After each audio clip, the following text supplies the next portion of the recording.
اب میرے بھائیوں اگلی 2 آیات کے اندر بلعام بن بعورہ کا ذکر آنے جا رہا ہے. ہاں، علماء کے فضائل بیان ہونے لگے ہیں، لیکن علماء سو کے کہتے ہیں کبھی کبھی علماء کے فضائل بھی بیان کریں. دیکھیں یہ اب قرآن میں جب آئیں گے تو ہم بیان کریں گے. بلعام بن بعورہ، بلعم بن بعورہ بھی اور بلعام بن بعورہ یہ دونوں الفاظ کے ساتھ تفصیل ملتی ہے. المستدرک للحاکم میں جو میں نے شروع میں تعارف کرایا، قرآن کی بیسٹ 3 تفسیر کے چیپٹر ہیں، بخاری کا کتاب التفسیر، ترمذی کا کتاب التفسیر اور حاکم کا. المستدرک للحاکم میں موجود ہے کہ یہ آیات ایک یہودی عالم کے بارے میں نازل ہوئی، بلعام بن بعورہ کے بارے میں. بڑا نیکوکار تھا اور صاحب کرامت تھا. آج کے دور میں سمجھ لیں علماء حقہ میں شامل تھا. علماء حقہ، اہل سنت والجماعت. علماء حقہ تے لفظ ہی غلط ہے، حقہ نہیں ہوتا، حق ہوتا ہے. پیش بھی پڑھ سکتے ہیں حقہ. تو یہ علماء حق میں شامل تھا اس زمانے کے، لیکن دنیا کا کتا بن گیا. اللہ نے پھر اس عالم کی مثال کتے کی مثال سے بیان کی ہے کہ جیسے کتے کے اوپر کوئی بوجھ ڈالیں تب بھی وہ ہانپتا ہے، نہ ڈالیں تب بھی وہ ہانپتا ہے. اس کی عادت ہے، ہر وقت اس کی رال ٹپکتی رہتی ہے، وہ زبان باہر نکال کے رکھتا ہے. وہ دنیا کا کتا بن گیا عالم. ہم نے اسے علم کے ذریعے بلند کیا، لیکن اس نے اپنے آپ کو پستی میں گرا لیا. موسیٰ علیہ السلام کا دشمن بن گیا. اللہ نے اس کی مثال کتے کی بیان کی.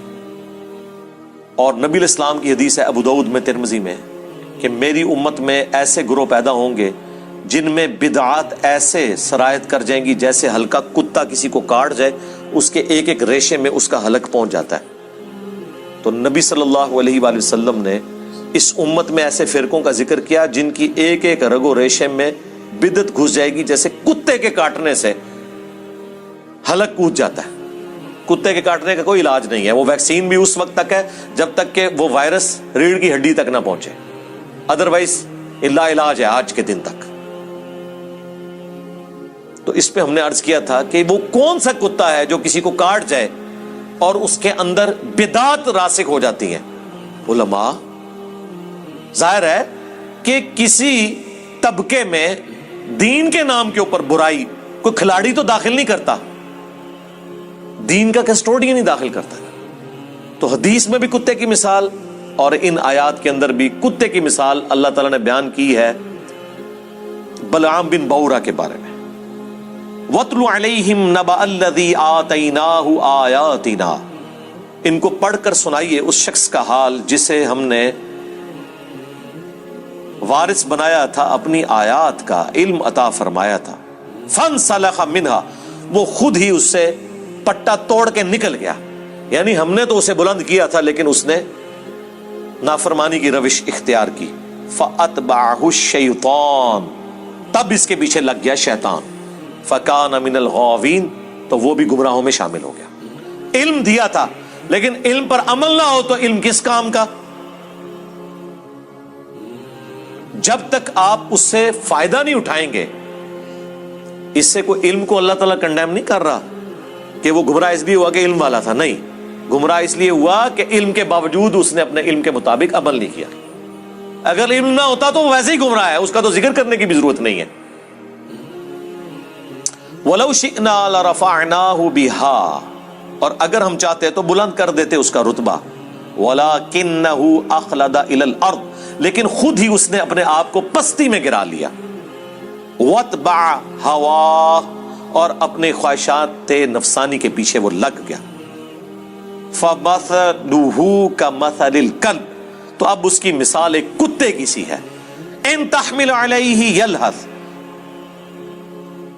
اگر اس کے اوپر کوئی بوجھ ڈالا جائے تب بھی وہ زبان ہانپے. او تترکہ یلہث، یا اسے اس کے حال پہ چھوڑ دیا جائے تب بھی وہ ہانپے. ذالک مثل القوم الذین کذبوا بآیاتنا، یہی حال ہوتا ہے ان لوگوں کا جو اللہ کی آیات کو جھٹلا دیتے ہیں. فقصص القصص لعلہم یتفکرون، تو اے نبی علیہ السلام انہیں یہ بات، یہ قصہ بیان کریں، شاید وہ غور و تفکر کریں، پلٹ آئیں اللہ کی طرف. ساء مثلا للقوم الذین کذبوا بآیاتنا، کیا ہی بری مثال ہے ان لوگوں کی جو ہماری آیات کو جھٹلاتے ہیں. وَأَنفُسَهُمْ كَانُوا يَظْلِمُونَ، اور وہ اپنی ہی جانوں پر ظلم کرنے والے ہوتے ہیں. مَن يَهْدِ اللَّهُ فَهُوَ الْمُهْتَدِي، جسے اللہ ہدایت بخشے وہی ہدایت پہ ہوتا ہے. وَمَن يُضْلِلْ، اور جسے وہ گمراہ کر دے، فَأُولَئِكَ هُمُ الْخَاسِرُونَ، تو پھر ایسے ہی لوگ ہیں جو خسارہ پانے والے ہیں. اللہم اہدنا فیمن ہدیت، اللہم اہدنا الصراط المستقیم، صراط الذین انعمت علیہم غیر المغضوب علیہم ولا الضالین، آمین. یہاں پہ یہ قصہ بلعام بن بعورہ کا مکمل ہوا. میں نے اس کے اوپر بڑی تفصیلی ایک ویڈیو بھی ریکارڈ کروا دی تھی، وہ آپ دیکھ لیں. ایک کتے کی مثال علماء سو کے لیے آئی ہے اور دوسری گدھے کی مثال. قرآن میں آپ دیکھیں یہ دونوں مثالیں علماء کے لیے آئی ہیں جو علم کے باوجود اس پہ عمل نہیں کرتے. اللہ کا ان پہ کتنا غصہ ہے، عام بندے پہ اتنا غصہ نہیں ہے. گدھے کی مثال قرآن میں آئی سورۃ الجمعہ میں. علماء یہود کو اللہ نے کہا یہ گدھے کی مثال ہے، جیسا کہ گدھے کے اوپر کتابیں لاد دی جائیں. اللہ نے کہا کہ کتابیں لادی ہو نا گدھے پہ، اس کی مثال ہے علماء یہود. کیوں؟ گدھے پہ کتاب لاد دیں تو وہ اس کا بوجھ تو اٹھا لیتا ہے، اس کو پڑھ کے استفادہ نہیں کر سکتا. تو وہ علماء جو علم سے استفادہ نہ کریں وہ گدھے کی مثال ہیں. وہ لوگ جو علم سے استفادہ کر لیں، چاہے وہ ڈگری والے عالم ہوں یا بغیر ڈگری والے، ان کے بارے میں تو اللہ نے قرآن میں فرمایا انما یخشی اللہ من عبادہ العلماء، اللہ کی خشیت اور معرفت صرف ہے ہی اہل علم کو. ان کے بارے میں تو اللہ تعالیٰ نے فرمایا قل هل يستوي الذين يعلمون والذين لا يعلمون انما يتذكر اولو الالباب. اے نبی تم فرماؤ بھلا علم والے اور بغیر علم والے برابر ہو سکتے؟ نصیحت تو نہیں حاصل کرتے مگر عقل والے. ان کی تو تعریفیں اللہ نے کی ہیں، لیکن ان کو گدھا کہا کیونکہ گدھا استفادہ نہیں کر سکتا. لہٰذا وہ علماء جن کے شوکیسوں میں کتابیں رکھی ہوئی ہیں استفادہ نہیں کرتے تو وہ گدھے کی مثال ہے. علماء یہود کو پتا تھا کہ یہ وہی آخری پیغمبر ہیں، نبی امی. ان کی کتابوں میں پروفیسیز موجود تھیں لیکن انہوں نے نبی الاسلام کو نہیں پہچانا. آج بھی وہ علماء جو قرآن و سنت کو اپنے شوکیسوں میں سجاتے ہیں اور روب ڈالتے ہیں وہ لمبی لمبی کتابیں درسی نکال کے، عمل کوئی نہیں کر رہے، وہ گدھے کی مثال ہیں. اور جو اللہ کے نبی کی بات پہنچاتا ہے بھولی بالی امت تک، اسے کہتے ہیں وہ جی گدھے پہ بھی کتابیں لاد دی جائیں تو وہ کوئی عالم نہیں بن جاتا. انجینئر صاحب کتابیں رکھ کے تو کوئی عالم نہیں بنتا. سرکار یہ تو آپ کی مثال ہے. انجینئر صاحب تو کھول کھول کے اس میں سے بتا رہے ہیں. جو استفادہ نہ کرے وہ گدھا ہوتا ہے، جو استفادہ کر لے اس کی تو تعریف ہے. اور حدیث میں صحیح بخاری مسلم میں آیا کہ نبی علیہ السلام نے فرمایا میں نے اپنی امت کے ان علماء واعظین کو کولو کے گدھے کی طرح اپنی انتڑیوں کے گرد چکر کاٹتے ہوئے جہنم کی آگ میں دیکھا ہے.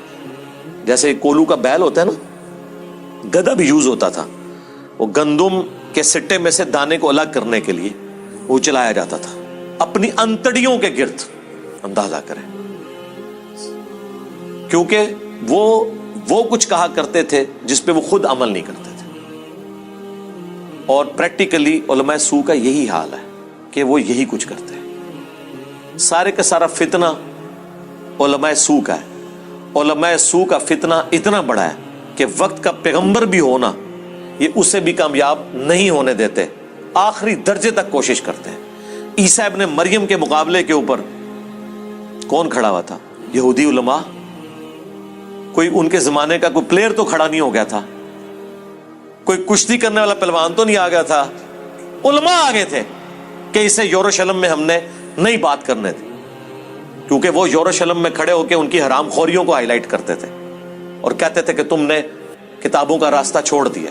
وہی ہمارے والی بات جو ہم کہتے ہیں کتابوں کا دین اور بابوں کا اور. اب 25 سال کا ایک نوجوان